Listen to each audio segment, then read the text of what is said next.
ஏமா நீ வேணா ரூம்ல போய் ரெஸ்ட் எடுக்கிறியா? இல்லத்த, நான் இங்கேயே கொஞ்ச நேரம் ரிலாக்ஸ்டா உட்கார்றேன். சரி போய் உட்காரு. பாத்து மெதுவா போ. பாத்து சுபு. பாத்து உட்காருமா.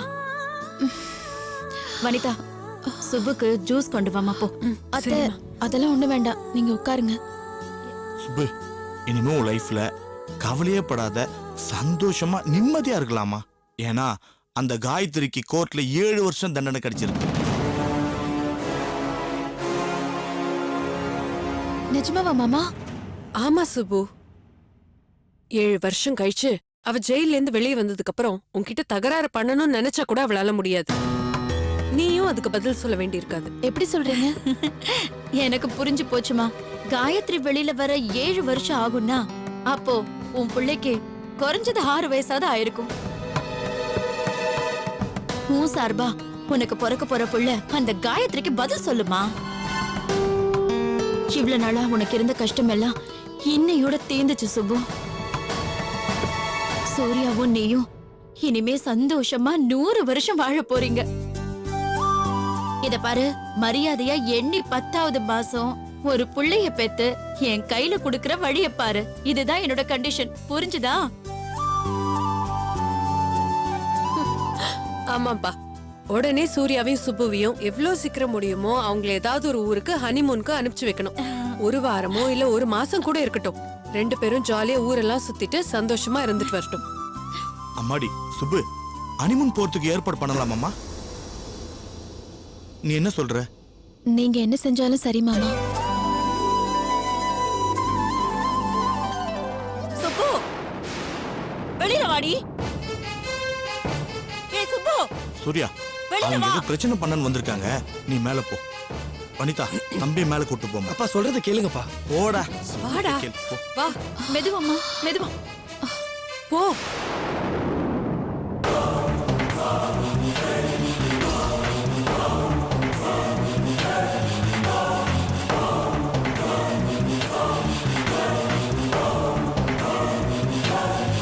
யார் நீங்க? உங்களுக்கு என்ன வேணும்?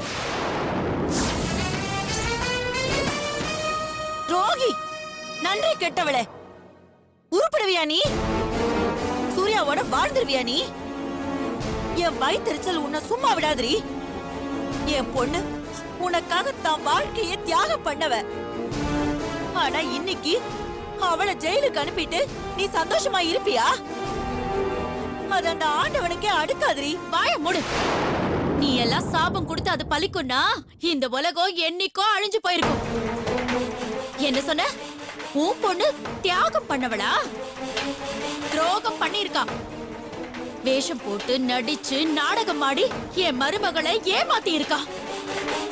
அயோக்கியத்தனம் எத்தனை உண்டோ அத்தனையும் சேர்த்து வச்சு மொத்தமா பண்ணிருக்கா. அவ செஞ்ச காரியத்துக்கு 7 வருஷம் பத்தாது. சாகுற வரைக்கும் அவ ஜெயில இருந்தே தவிக்கணும். அவளை தூக்குல போடணும். மனுஷ ஜென்மங்களா நீங்க? என் பொண்ணு அவ பாட்டுக்கு அவ வழிய பார்த்து போய்கிட்டு இருந்தா. காதலிக்கிறேன்னு சொல்லி அவ பின்னாடியே சுத்தி சுத்தி வந்து அவ மனச கலைச்சது ஓ பையன். வேண்டவே வேண்டான்னு பெங்களூர் போனவள தேடி போய் கட்டின தாலிக்கு காப்புன்னு சொல்லி அவ வயித்துல கருவை உண்டாக்கியது ஓ புள்ளடி. இதுக்கு எல்லாத்துக்கும் காரணமா இருந்தவன ஞாபகம் இல்லைன்னு சொல்லி நாடகமாட வச்சது இந்த சுப்பு. யாருக்குங்க தெரியாது இதெல்லாம்? ஆளை வச்சு கொல்றவளா என் பொண்ணு? நீங்களே இப்படி ஒரு செட்டப் பண்ணிட்டு பழிய தூக்கி என் பொண்ணு மேல போட்டுட்டு இப்படி அவ வாழ்க்கைய பாழாக்கிட்டீங்களே. உருப்பிடுவீங்களா நீங்க? எங்களுக்கு ஒரு குறையும் வராதுமா. நாங்க நல்லா தான் இருப்போம். எங்களை விட எங்க மருமக பொண்ணு ரொம்ப நல்லாவே இருப்பா. நீங்க இப்படி கத்துறதுனாலயோ சாபம் கொடுக்கறதுனாலயோ நீங்க சொல்றதெல்லாம் நியாயமாயிடாது.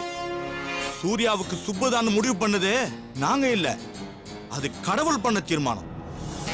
முதல்ல கட்டின தாலி, 2வது கட்டின தாலின்னு நீங்க நீட்டி முறைக்கு நியாயம் பேசலாம். ஆனா என் புள்ள கட்டினது ஒரே ஒரு தாலி தான். இதோ நின்னுட்டு இருக்கால இந்த சுப்போட கழுத்துல இருக்கு. இது அவனே கோர்ட்ல வந்து சொல்லியிருக்கான். இதுக்கு மேல நீங்க விவகாரம் பண்ண நினைச்சீங்க அப்புறம் நான் போலீஸை கூப்பிட வேண்டியது இருக்கும். இதை விட்டா வேற என்னையா தெரியும் உங்களுக்கு? தொட்டதுக்கெல்லாம் போலீஸ், பொய் வாக்குமூலம், பொய் சாட்சி,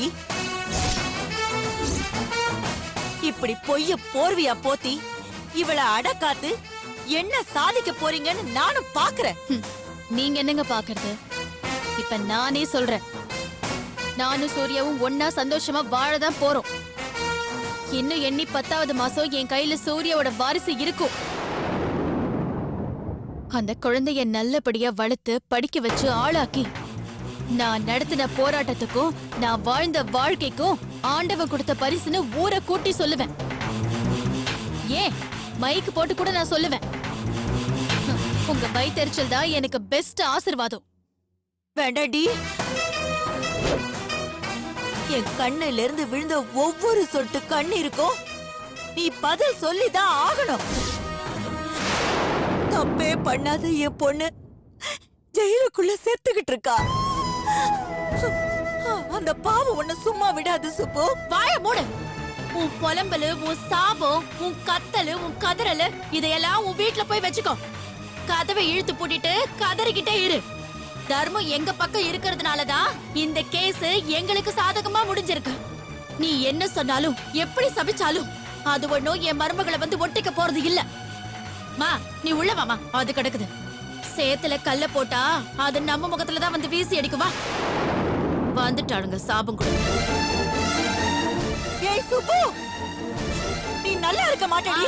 அதெல்லாம் உருப்படவே மாட்ட.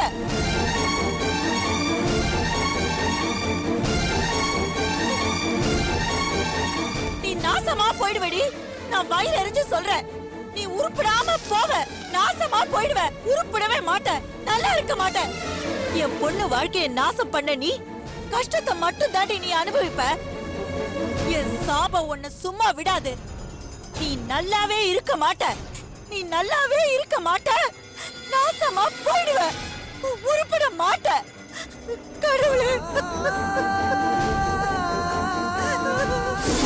நீ நல்லாவே இருக்க மாட்ட.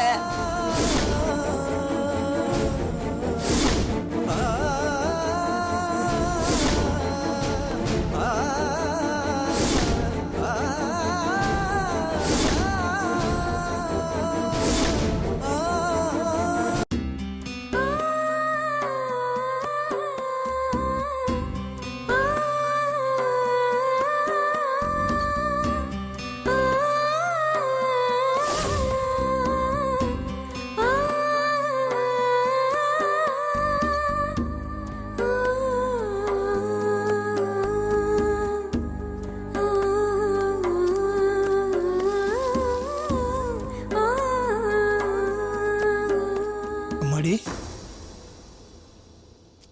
இப்படி நடந்ததை நினைச்சு கவலைப்பட்டுக்கிட்டு இருந்தா காலம் போறதே தெரியாதுமா. சீக்கிரம் ஏதாவது செய்யணும்மா. ஏதாவது செய்யணும்னு தான் எல்லாரும் எதிர்பார்க்கிறோமாமா. ஆனா என்ன செய்யறதுன்னு தான் புரியலையே. நல்ல லாயரை தான் பார்த்தோம். நம்மளால முடிஞ்ச எல்லா முயற்சிகளையும் செஞ்சு பார்த்தாச்சு. ஆனா கோர்ட்ல இப்படிலாம் ஆகும்னு யார் தான் நினைச்சு பார்த்தான்? நம்ம நேரம் ரொம்ப தப்பா இருக்குடா. ஒரு ஈ எறும்பு கூட கெடுதல் நினைக்காத காயத்ரி பார்த்து இந்த பொண்ணு தான் குத்த சொன்னான்னு வாய் கூசாம பொய் சொல்றான். கொலகார பாவி. காயத்ரி தெரியுமா? அவளை முன்ன பின்ன பார்த்துருக்கானா? அவளுக்கு அவனுக்கு என்னடா சம்பந்தம்? இப்படி எல்லாம் நடக்கும்னு நான் நினைச்சு கூட பார்க்கலடா. எல்லாம் நம்ம தலையெழுத்து. நீங்க கவலைப்படாதீங்கப்பா. நான் இந்த விஷயத்தை இப்படியே விட போறதில்ல. அதான் தீர்ப்பு கொடுத்து உள்ள தள்ளிட்டாங்கல்ல. இனிமே என்ன பண்ண முடியும்? தீர்ப்பு வந்ததும் எல்லாம் முடிஞ்சிடும் யார் சொன்னாங்க? இதுக்கு மேல ஹைகோர்ட் இருக்கு, அதுக்கும் மேல சுப்ரீம் கோர்ட் இருக்கு. என்ன ஆனாலும் சரி, காயத்ரி மேல எந்த தப்பும் இல்லைன்னு எப்படியாவது நான் ப்ரூவ் பண்ணியே தீருவேன். எந்த வக்கீலால முடியலன்னா இவரை விட பெரிய வக்கீல் எத்தனையோ பேர் இருக்காங்க. என்ன பணம் செலவாகும் அவ்வளவுதானே. என்ன ஆனாலும் பரவாயில்ல, நான் இதை விட போறதில்ல. நீ நினைக்கிறது அவ்வளவு சுலபமா நடக்கக்கூடிய காரியம்னா இதே கோர்ட்ல இதே வக்கீல் அதை செய்திருக்கலாமே. ஆதாரம் இல்லாத வழக்குல தனக்குத்தானே சாதகமா பேசிக்க தெரியாத ஒரு பொண்ணுக்கு நீ என்ன உதவி செஞ்சாலும் அது பிரயோஜனம் இல்லாம தான் போயிருக்கும். அப்படி சொல்லாதீங்க பாட்டி. நம்மள விட்டா காயத்ரிக்கு வேற யாரு இருக்கா? உனக்கு நல்ல மனசு, நீ அப்படி நினைக்கிற. ஆனா நான் என் அனுபவத்துல சொல்றேன், இந்த கேஸ பொறுத்த வரைக்கும் காயத்ரிய காப்பாத்துறது அவ்வளவு சுலபம் இல்ல. என்ன பாட்டி, காயத்ரிக்காக நீங்களே ஒரு தடவை தண்டனையை ஏத்துக்கிட்டு ஜெயிலுக்கு போயிருக்கீங்க. அதெல்லாம் மறந்துட்டீங்களா? மறக்கலமா. இப்பவும் சொல்றேன், அவ நல்லா இருக்கணும், அவ கஷ்டமெல்லாம் தீரணும், அவ வெளியில வரணும், அவ சூர்யாவோட சந்தோஷமா வாழணுங்கிறதா எனக்கும் ஆசை. ஆனா ஆசைப்படுறதுக்கும் அனுபவிக்கிறதுக்கும் நடுவுல இருக்கிற இடைவெளி நீயும் நானும் தீர்மானிக்கிறது இல்ல.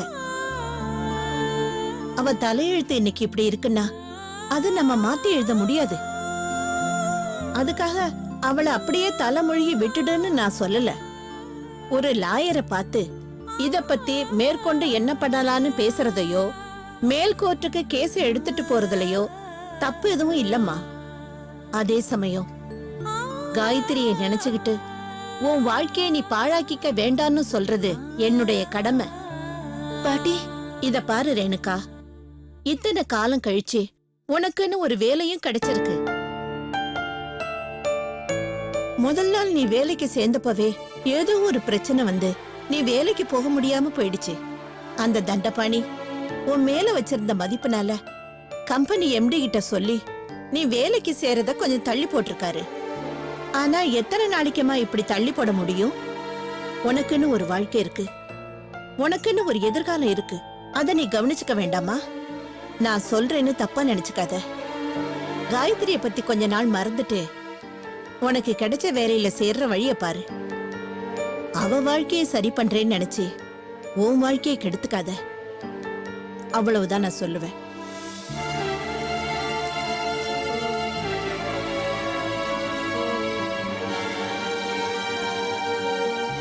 என்னங்க திடீர்னு பாட்டியம்மா இப்படி அந்தர்பல்ட்டி அடிக்கிறாங்க? நீங்க அதை பத்தி எல்லாம் கவலைப்பட வேண்டாம். பாட்டி சொன்னாலும் சரி, வேற யார் என்ன சொன்னாலும் சரி, நான் இந்த விஷயத்தை சும்மா விட போறதில்ல. ஹைகோர்ட்டுக்கு அப்பீல் பண்ணி காயத்ரி வெளியில எடுக்கிற வரைக்கும் நான் ஓய போறதில்ல.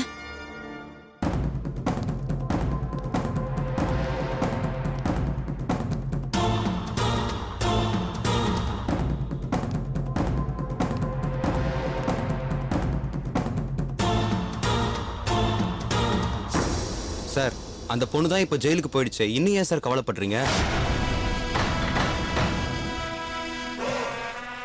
இல்லடா, கிருமின்னு தெரிஞ்சதுக்கு அப்புறம் நம்ம வீட்ல இல்ல, வேற எங்கேயோ தான் இருக்குன்னு நினைச்சு நிம்மதியா இருக்க முடியாது. அது எப்ப வேணா பரவும், காத்தடிச்சா பறந்து வரும். நாம தூங்குறப்ப மூச்சு காத்து வழியா உள்ள போய் உசுர வாங்கிடும். இதெல்லாம் ரொம்ப டேஞ்சர். அப்போ அந்த பொண்ணு வெளியே வர வரைக்குமாவது சந்தோஷமா இருக்கலாம்ல சார்? இல்லடா, அது கஷ்டம். அவ கணக்க தீத்தாதான் என்னால நிம்மதியா இருக்க முடியும். மண்டக்குள்ள குளவி மாதிரி உட்காந்து கொட்டிக்கிட்டே இருக்காடா. நீ ஒண்ணு பண்றியா? ஜெயில வச்சே அவ கதைய முடிச்சுடு. என்ன சார் சொல்றீங்க? ஈஸிடா. நான் சொல்றத கேளு.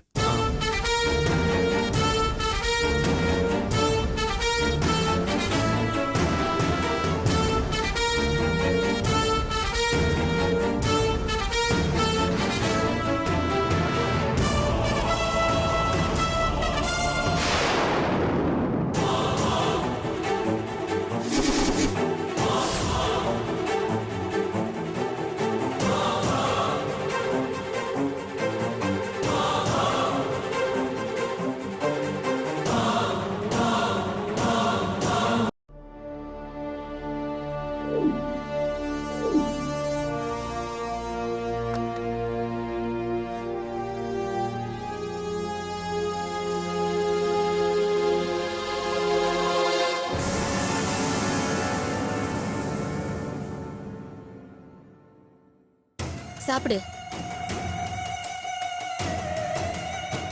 வேணாம், எனக்கு பசி இல்ல.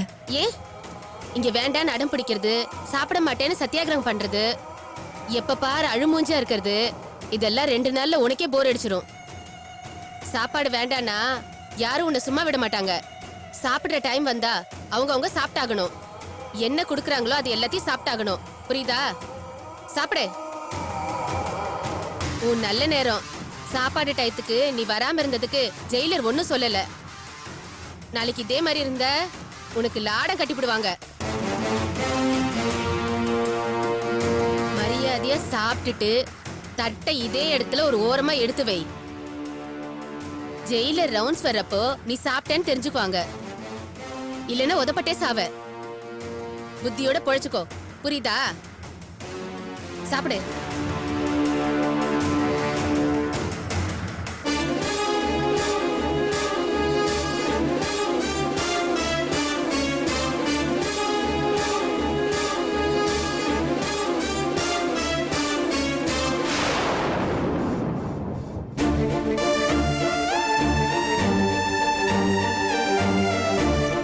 டேஸ்ட் இல்லையா? இதத்தான் இத்தனை நாளும் நாங்களும் சாப்பிட்டுட்டு இருந்தோம். சாப்பிடு.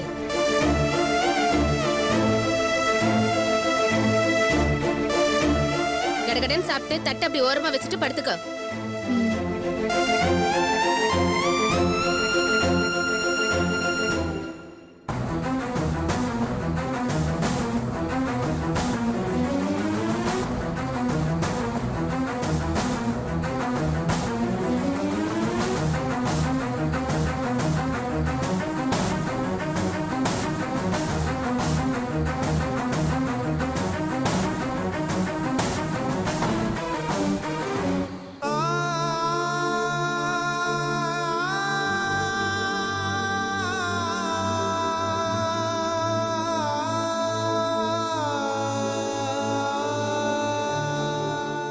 என்னங்க, இந்தாங்க தண்ணி.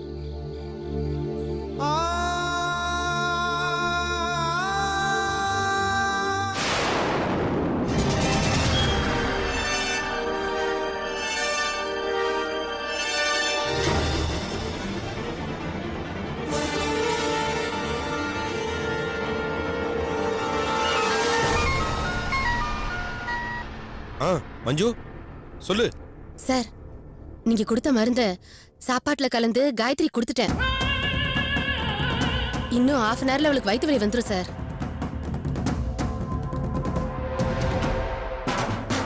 சூப்பர் மஞ்சு. இன்னைக்கு ராத்திரிக்குள்ள காயத்ரி கரு கலைஞ்சிருச்சுன்னா அதுக்கப்புறம் எனக்கு எந்த பிரச்சனையும் இல்ல. சார், நீங்க நினைச்சதெல்லாம் கண்டிப்பா நடக்கும் சார். வயிறு வலி வந்ததும் உடனே வார்டன் வந்து டாக்டர் கிட்ட கூட்டிட்டு போய் காட்டுவாங்க. டாக்டர் செக் பண்ணி பார்த்துட்டு கரு கலைஞ்சிருச்சுன்னு சொல்லிடுவாங்க. நாளைக்கு பாருங்க சார், விடியும் போது உங்களுக்கு நல்ல செய்தி தான் வரும். Super super. Manju, doctor confirm பண்ண உடனே நீ உடனே எனக்கு ஃபோன் பண்ணு. Okay sir. நாளைக்கு மத்தியானத்துக்கு மேல நீ யாரையாவது அமிச்சு என்ன பார்க்க சொல்லு. பேசுனதோட 10,000 ரூபாய் நான் உனக்கு தரேன். சரியா? சரிங்க சார், நான் வச்சிடுறேன்.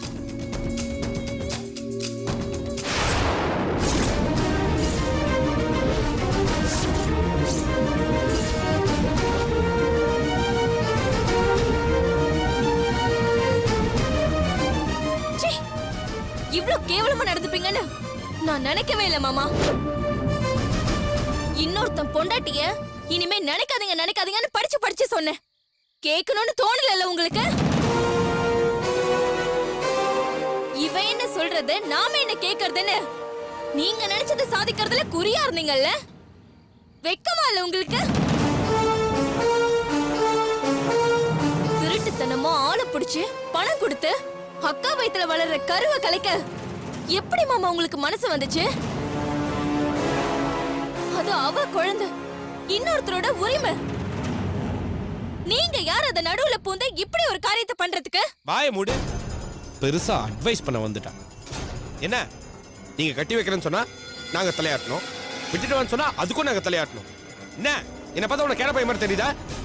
இந்த பாரு, காயத்ரி கழுத்துல நான் தாலி மட்டும் தான் கட்டல. ஆனா என் மனசுக்குள்ள அவ கூட சேர்ந்து குடும்பம் நடத்திட்டு இருக்கேன். 4 குழந்தை பெற்றிருக்கேன். தெரியுமா உனக்கு?